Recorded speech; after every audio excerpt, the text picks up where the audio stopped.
Hi Bays, welcome back to Manifest Bay, where we come together to manifest your best life. I'm not even gonna tell y'all how long it took for me to get set up to film today.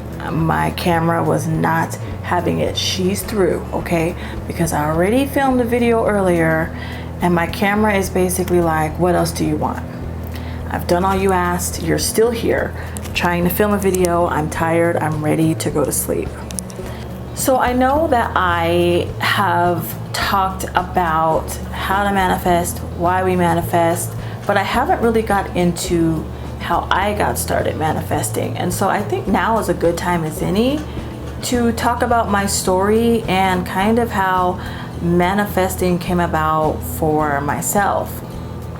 So we're gonna start a couple years back. I was going to school for my bachelor's degree. At the time when I was manifesting, I didn't even realize I was doing it. I was, and you'll learn as I tell my story, I was really just doing it to cope and to sleep at night, which is the craziest thing, that just the need for sleep led me on this journey. And so a couple years ago, well, it's been a few years, I want to say like 2007, 2008, I was going to school for my bachelor's. I was halfway through. I had a long career as a medical transcriptionist. You basically type what doctors say, you turn it into a Word document. And so that career was dying, basically. It was being replaced by technology, voice recognition. I mean, think about Siri. You can talk to your phone and make it text. Why wouldn't companies do that for medical records? And so we kind of knew that was happening. I mean, we knew it was a matter of time. And so because I knew that, I had already started preparing. I knew I didn't want a career in medical transcription. I knew I wanted to get into leadership. That's always what I've always wanted to do. So I had already started, getting my bachelor's. I was getting it in design management. And so, we heard rumblings that we were going to be laid off. And I just assumed I worked for a huge medical company, that they would give us a lot of notice. They would give us a good severance. I mean, that's just what I assumed. This is a huge company in my state. So they basically gave us like 2 weeks notice that we were getting laid off, and our severance was only for 6 weeks. And so not only did I get laid off, but this was basically the end of a career. There were very few places hiring as a transcriptionist anymore. I had been fortunate enough to make quite a bit of money doing it. It was a very lucrative career when I had it. But very few places were hiring for transcriptionists anymore. And so it was pretty bad. I wasn't able to find another job as a transcriptionist. And so I just decided, with my severance, with some savings that I had, I was going to just be a full-time student. And I was. I had mapped out when I needed to get a job again before I'd run out of money comfortably. And I had about a year. So after about, 9 months, I started looking. Because remember, this is when the market had crashed. That's when the housing thing imploded. Like, it was awful. And so I started looking 3 months ahead, because I knew it was going to take me a while to find a job. And so I actually applied for a position that was a step back in my career. So I was a transcriptionist, but I applied to be a transcriptionist assistant. So I really went from transcribing to assisting the people who do. Like, I went back to a full-on assistant, but I didn't care. I needed the work. I knew I was gonna run out of money. So I really had no choice but to take it. And it was for a really prestigious company. So I just figured, you know what? I'll just work my way back up again. Not a big deal. I'm in the middle of my bachelor's. There's gotta be some opportunity once I graduate in this company. So no big deal. I took a step back. I took the role. And I just remember it did not pay a lot. It did not pay a lot at all. It was a huge pay cut. And so that kind of made my finances take a bit of a dip. And so I remember getting this job and just giving it all I had and working it while I was going to school. And then I got promoted, actually. One of the transcriptionists retired, and I applied for her job, and I actually got it. And it was just a small increase in my pay, still nothing like I was making before. And so, it's a challenge when your bills, they stay the same, okay? Your bills are still like, girl, we are due, okay? And we haven't changed our amount, even though your salary may have took a dive. We are still here. It ended up being really challenging. And I remember I was having a hard time keeping up on my bills. And so I started to fall behind in my payments to, some of the people that I owe. Now, meanwhile, I'm in this job. I think I had had the job for like 3 years. I was getting ready to graduate. And so I ended up graduating with my bachelor's, and then I was thinking, oh, okay, perfect. I got my bachelor's. Naturally, I'm going to just be presented this wonderful job because I did all this work to graduate from, one of the top schools in Arizona in one of the top design programs with honors. So I'm like, oh, yes, the offers are just gonna roll in. Not a big deal. Sure, I'm behind on some things. It's gonna be all right. No, I searched and searched and searched. Now remember, this is when the market was still coming up, so it was still kind of rough out there, especially for design. People were not remodeling their homes. Big places where they could afford it, but not, the kind of entry-level places that I needed to apply to. So, I looked and I looked and I looked for work. I went on interviews and I couldn't get anything. So I remember just thinking, okay, maybe I'm meant to just work this job. Maybe this is what I'm just supposed to do. Now this job, literally what my job entailed was printing out patient charts, putting them in a neat stack, taking an envelope, peeling off a label, putting the label on the envelope, and putting the records in the envelope. That was my job for 4 years. That's all I did all day. I'd put on headphones and I would do that all day. Even though I was a transcriptionist, that's what I was doing. That's what they had me working on. I rarely did I transcribe anything. I was mostly putting all of those documents in envelopes. And so imagine, having a bachelor's and thinking you're getting ready to get this wonderful job and all these opportunities, and every door slammed in your face, and you just sit back and think, okay, maybe I was just meant to stuff envelopes all day. I mean, okay, fine. So I just kind of fell into somewhat of a funk. And so the job, was boring as hell. It wasn't hard, it was boring. But what made it worse is the people that I worked with. The people were extremely toxic. Not all of them. There were a lot of great people in that department, but some people that I interacted with daily were very toxic. And not in a bad way, but just, they were very negative. They were negative about everything. And that kind of negativity around you, hour after hour, day after day, even though you could be the most positive person, it's heavy and it weighs on you.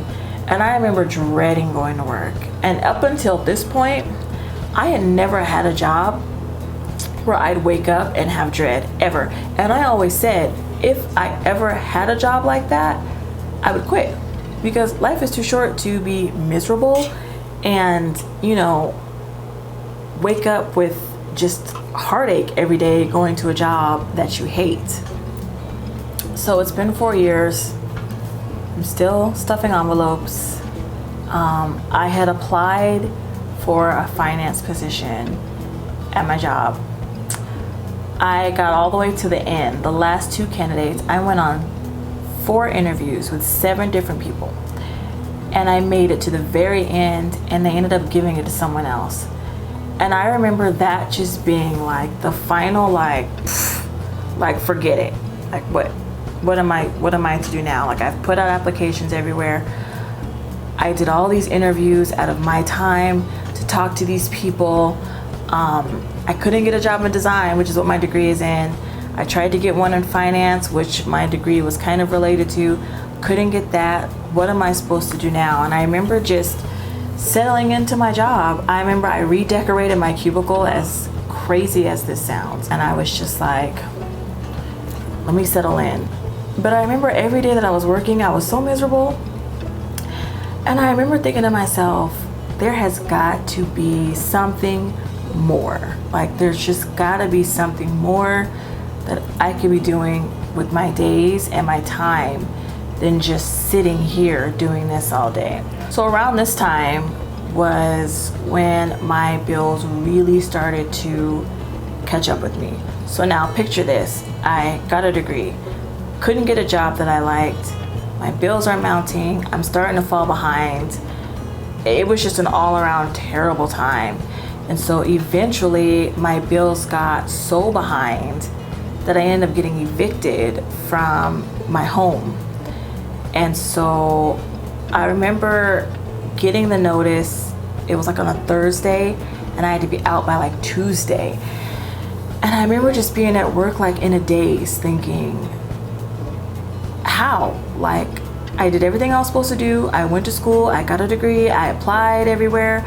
I did everything that I was told was gonna prevent something like this from happening to me, and it's still happening. And I just could not figure it out. And so I remember sitting at my desk the day after I had gotten the notice, and an email came through from our sister department. And so this was right before our department morphed into a bigger department.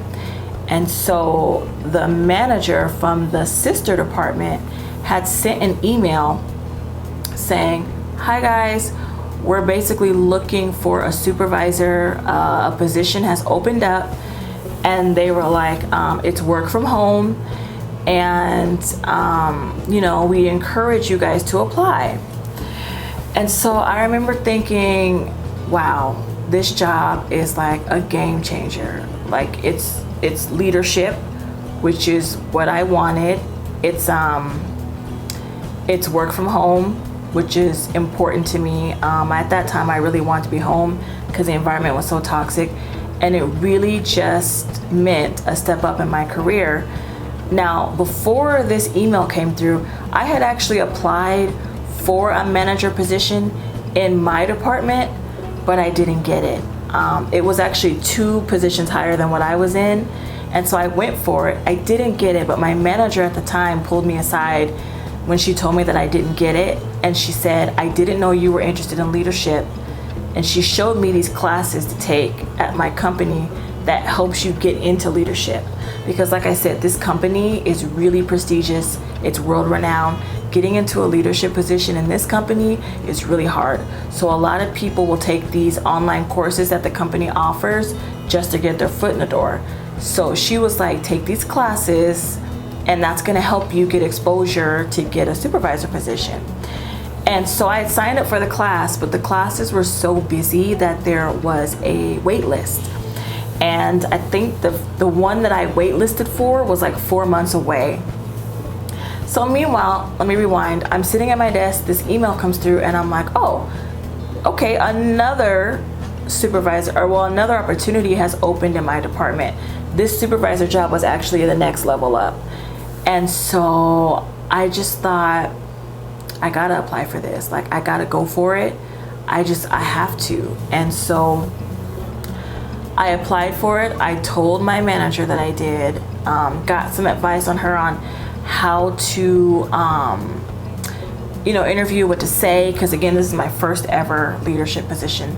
So I got some coaching from her, and then I applied for the job. And so meanwhile, my application is just sitting there. It's just sitting there. And I'm like, okay, I applied for this job. It's gonna happen. This is gonna be great, you know, and I wait and I wait and I wait. Now, in the meantime, I ended up moving into my aunt's house because obviously when you have an eviction, places don't really wanna rent to you because they're like, you didn't pay homegirl over here. Why would we let you come over here? And so I had tried to apply for a bunch of places before the eviction hit my, you know, credit, but they could still see it. And so I couldn't get in anywhere. So I ended up going to live in my aunt's house. And God bless my aunt. She's the sweetest woman for taking me in. But if you know, like I know, there's nothing worse than living with someone else because it's not your space. And it was fine living there. She was always super kind, but she had small children, really small. So you had to be really quiet. And so that was hard, especially when they were basically being put to bed right when I was coming home from work. You know, they went down kind of early. I think bath time started at like 6:30 or 7. And that's right about with traffic when I was like running in the door. So it was really challenging to come in the door, you know, get showered myself, you know, get everything done so that before the kids kind of went to sleep. And so I remember being at her house, and every day I would come to work and I would check the portal to see if anything changed. My application literally just sat there for, I want to say like 6 weeks. I was devastated. I was just like, clearly I didn't get it. I mean, 6 weeks. It doesn't take that long to fill a position. And so I remember the position got filled. An email came through and it said, you know, it was one of those, you know, announcements, and it said, we would like to welcome so-and-so to the supervisor position. And I thought, oh, that sucks. But even though she got the supervisor position, my application was still current. I didn't get a denial email. So I thought that was really weird. And so right after the announcement came through, the hiring manager emailed me and she said, y'all, my camera keeps cutting off and I'm trying to tell this story and I'm getting ready to scream. The hiring manager contacts me and she's like, we filled that position. We had a lot of, you know, highly qualified candidates with experience. And I was like, okay. And she's like, but we have an assistant supervisor position opening, and we think that would be a really good entryway for you to get experience to get the position. I mean, you know, an entryway, you know, role for you before you become a supervisor. So I was disappointed, but I was good with it. I was like, I'll take an assistant supervisor position because that's still a, you know, step in the right direction. So she was like, we are going to be interviewing for that in, you know, maybe like 4 weeks. So just hang tight and I'm just gonna hold your application, and when it's time to interview, we'll call you. And so I was like, okay,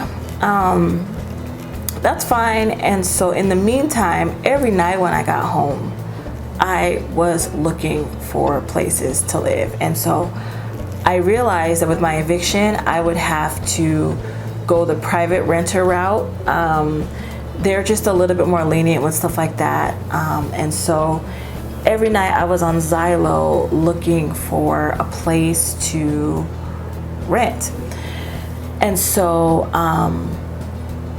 I remember I've always wanted to live in like the tri-level like condos, you know, where like the garage is at the bottom and then the kitchen is like in the middle and then all the bedrooms at the top. I always thought those were really cool. They kind of remind me of like Soho lofts, like in New York or whatever. And so I just happened to be looking and I saw one for rent, and the price was like way cheaper than it should be in my opinion. I don't know why it was priced so low, but I was like, yes, that is the one that I need to look into. And so I contacted the renter and I basically told her I was interested in taking a view of her unit.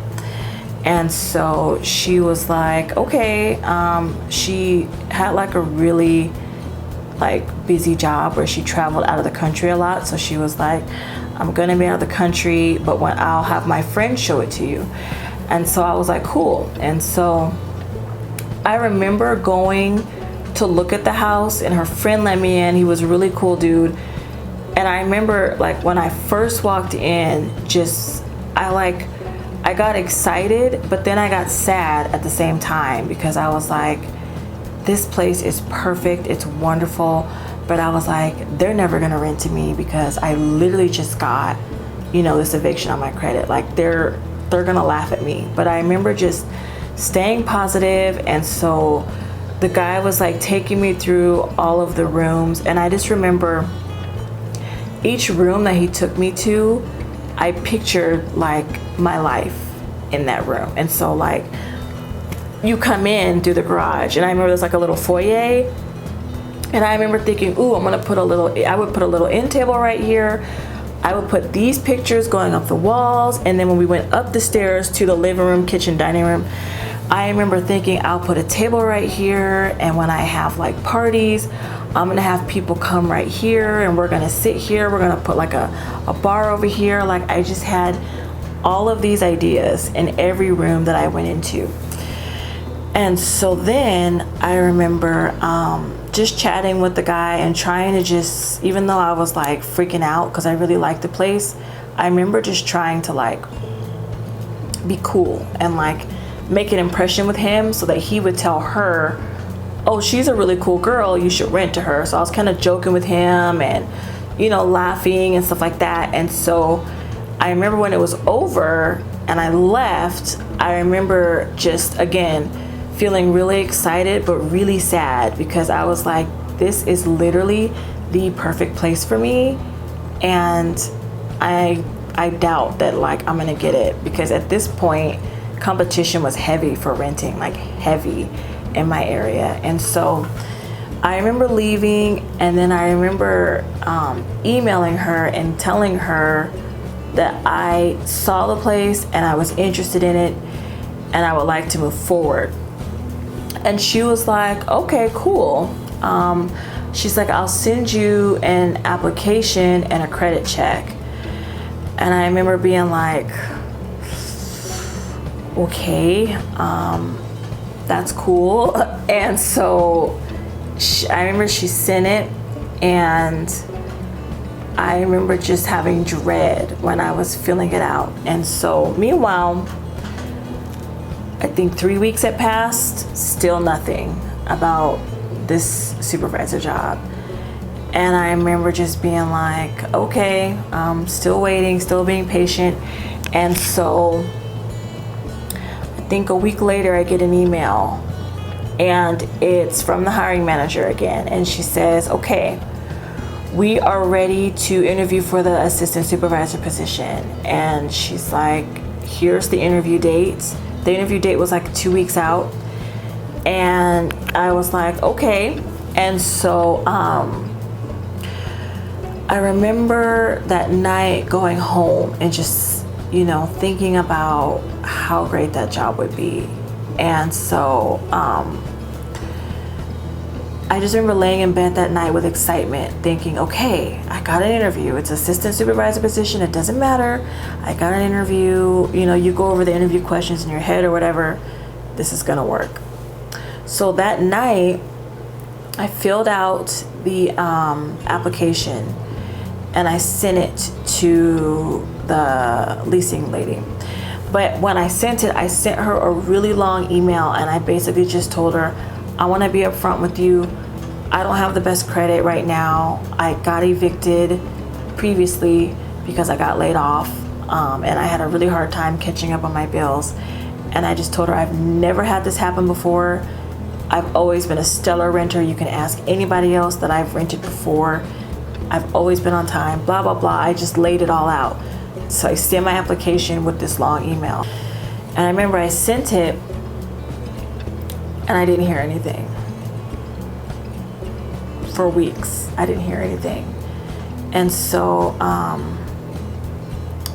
I just remember every night at my aunt's house, I would lay down in my bed and I would have so much anxiety about if I'm gonna get this place, am I gonna get this job? And my mind would just race all night. I mean, it would race until like 3 or 4 o'clock in the morning. And then I finally doze off, only to have to get up by 5:30. I mean, it was awful.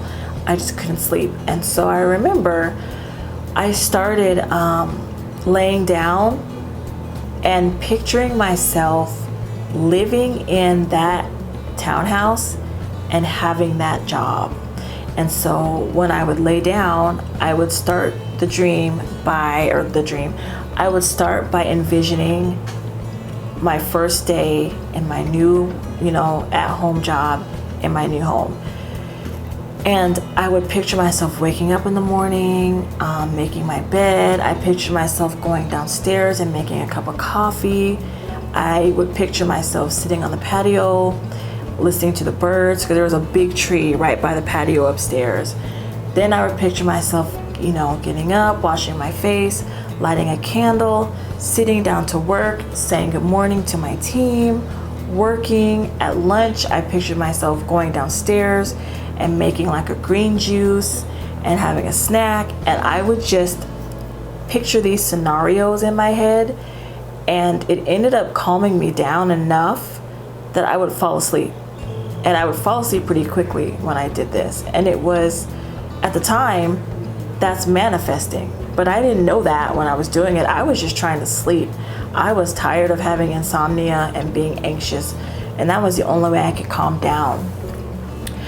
And so, I did this every day for 2 weeks. And then the day before I am supposed to interview for the job, the hiring manager contacts me again, and she says, hey, so not only are we interviewing you for the assistant supervisor position, but we also have a supervisor position that's opening up. So we're just going to interview you for both at the same time.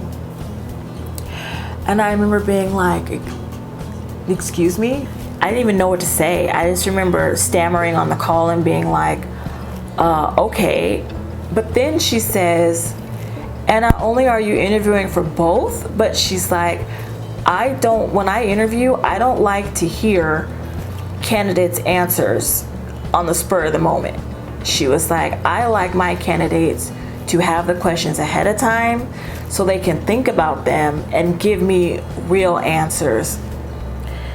And I remember thinking, is this lady crazy? So not only am I applying for a supervisor role again, but you're gonna give me the questions ahead of time so I can actually think about good situations and scenarios to talk about in the interview. I was dumbfounded. And so she said, we're gonna send the questions to you. I think it was 2 hours before it was time for me to get off work that day. And I was like, okay.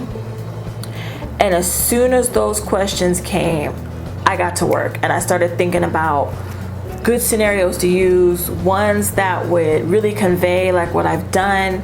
I had already gotten coaching from my current manager, and she had told me some things to say because, again, I didn't have any experience. And so I kind of put those scenarios into the questions. And then I remember I didn't sleep at all that night. I mean, I did, but my mind was racing. And I remember when I went home that night, same thing. My mind's racing because at this point I'm like, you really need to get this job. You need more pay. You need to be at home. And so this is critical at this point. And I remember getting all worked up when I was laying down, and I was like, you can't get worked up because you got to sleep because you have this interview tomorrow. So same thing. I just laid down and I pictured myself answering all the questions easily, calmly. I pictured myself making the panelists laugh.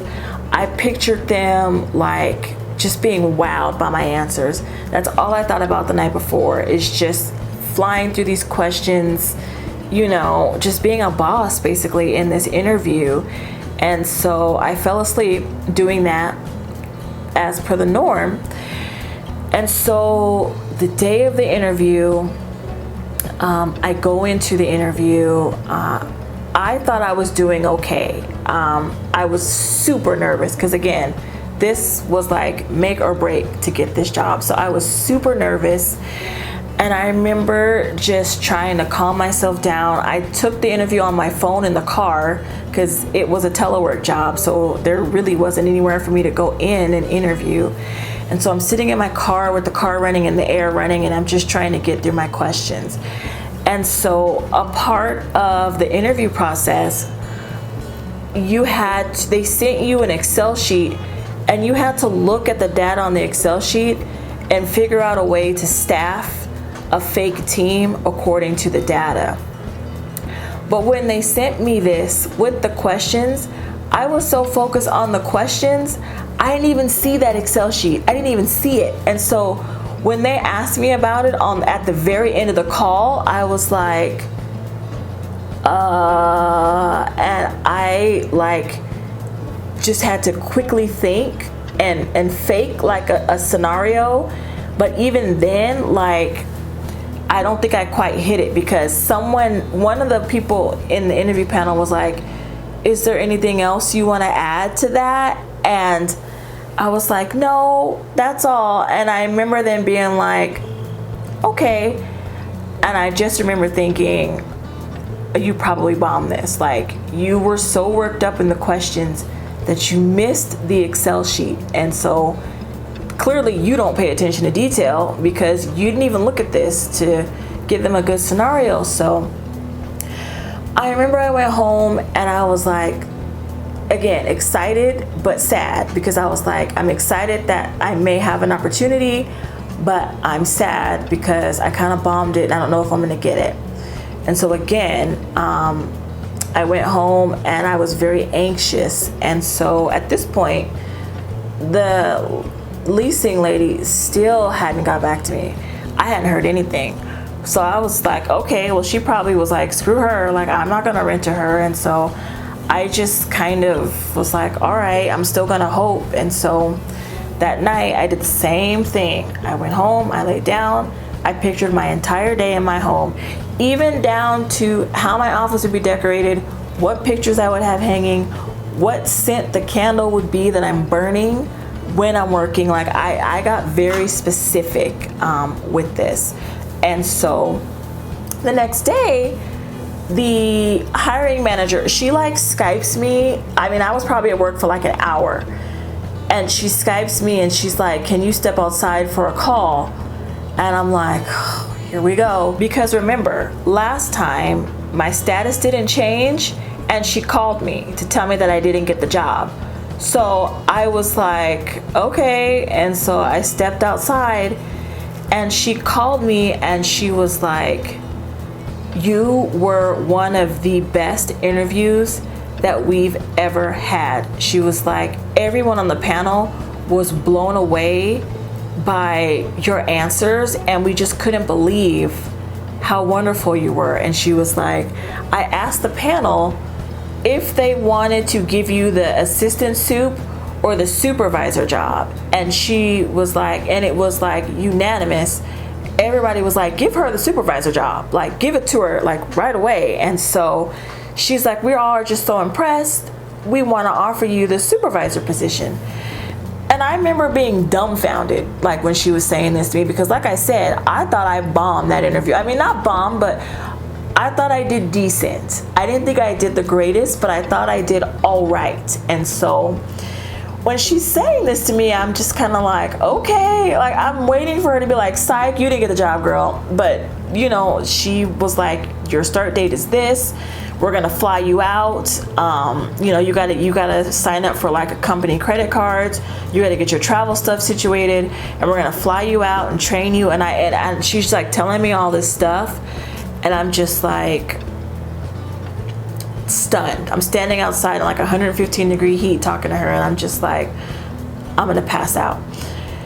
So all that excitement, I didn't even realize, how are you gonna work from home and you don't have a home? Like, where are you gonna work this awesome job? You're at your aunt's house. Are you gonna put a desk in your bedroom and then work while your two nephews come running in and screaming and pulling on your, computer equipment. Like what are you gonna do? And I remember thinking, you freaking dummy. Like, you went and you applied for this job, you busted your ass to get it, you get it, and now what are you gonna tell them? I'm sorry, I gotta work on site because I don't have a home. Like, I remember being so stressed out and just like, what am I gonna do? And so I get home that night, same thing. I'm like, well, I don't start for another, I think it was week and a half. And I was like, I haven't heard from this girl. I was like, I'm just gonna reach out to her one more time and just be like, hey, like, what do you need from me, like following up or whatever. So I sent her another email and I just said, hey, just reaching out, check, I still am really interested in the house, blah, blah, blah. And so I didn't hear back from her that night. So I laid down even more anxious than I was before. It was worse because it's like, now I'm frantically thinking about where I'm gonna work, what I'm gonna do, and I'm like stressed, right? And so I remember the next day I'm sitting at work and I get an email from the landlady, and she says, hey, I'm so sorry I haven't responded to you in so long. Mind you, it's been 5 weeks at this point. And she's like, I was out of town for work. I think she was in like, I want to say India or something. She's like, I had no phone service out there. She's like, if you want the house, it's yours. Because at this point it was vacant. So it was just sitting there. And she's like, I'm going to go with you because the guy that showed you the house said you were really cool.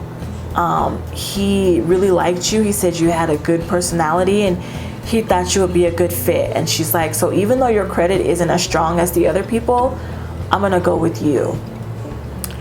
And I just remember being like, again, stunned. I remember just sitting there like, I can't believe this. I can't believe this. Like, I got my dream job. That was my dream job, being a supervisor at this very prestigious company, which does not happen the way it happened for me. You usually have to like interview for years. I've known people, I kid you not, with master's degrees who interviewed for supervisor positions for 7 years just to get one, okay? This job was major. I got my dream job and I literally got my dream home by manifesting and not even knowing what I was doing. I honestly was just trying to fall asleep at night. And a big part of manifesting is visualizing your life the way that you want it and being excited about it. And that's what I did. And I did it so hard. Like, I was like tunnel vision. I'm just gonna think about this super awesome life until I doze off. And I did that every single night and it came true. And I remember that very first day of my job, I did exactly what I said I was gonna do. I got up in the morning, I made a cup of coffee, I sat on the patio, I heard the birds chirping, I went upstairs, I worked, I introduced myself to my team, I said good morning to them. At lunch, I went downstairs, made a green juice, had lunch, went back upstairs, worked. I lit a candle. I remember I said I was gonna light a rose scented candle. I had my candle burning. It was literally exactly how I pictured it. And I couldn't believe it. And let me tell you something. First of all, 2 things. Going from living under someone else's roof and going back to your own space is a feeling that is just unmatched. But not only that, but working in a toxic free environment and working from home, I can't even describe how I felt. I mean, I was ecstatic. And it is a feeling that I won't ever forget. And I remember when I first started reading about manifesting, I remember thinking, I did that. And I didn't even know it. I did it to sleep, like I said, but I didn't even know when I was doing it that I was basically planning my life by just making it so in my brain. And so that's my story. Ever since then, I have manifested for everything in my life. And I've gotten a lot of things. Most recently, I manifested teleworking again. I've since moved on from that position to another supervisor position, and I manifested the position I'm in now. If you guys want to hear that story, let me know. I'll link it. I'll make a video about it. Put in the comments if you want to hear that one. But I became a supervisor for a different department, and it wasn't telework anymore. And I remember wanting to be back home. And so I manifested and I scripted. Scripting was a big part of this process, teleworking. And so now I do telework. I go into work twice a month, which that's fine.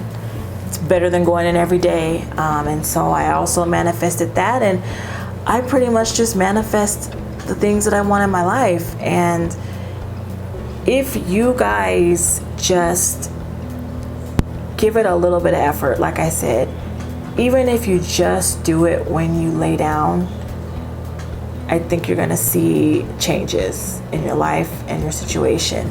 I still to this day can't believe how it worked out. And it's funny because after I had gotten that supervisor position, I became really good friends with one of the ladies who was a fellow supervisor. And she used to always joke with me, and she said, your interview was so insane, so inspiring, so motivating. She said, I was blown away. She said, after we interviewed you, she's like, I pushed myself away from my desk and I told my husband, I was just on the best interview ever, and I feel like I need to talk about this. And she used to crack me up when she told me that. And so, you know, again, it's all due to me just being positive and picturing all of these things as if they were already mine. A part of manifesting, when you picture things as if they're already yours, or you visualize things as if you already have them, your brain thinks you already have them. Your brain thinks they're already yours. So your brain puts you in a space to do your best, because in your mind, no, I'm just interviewing for a job that's already mine. No big deal.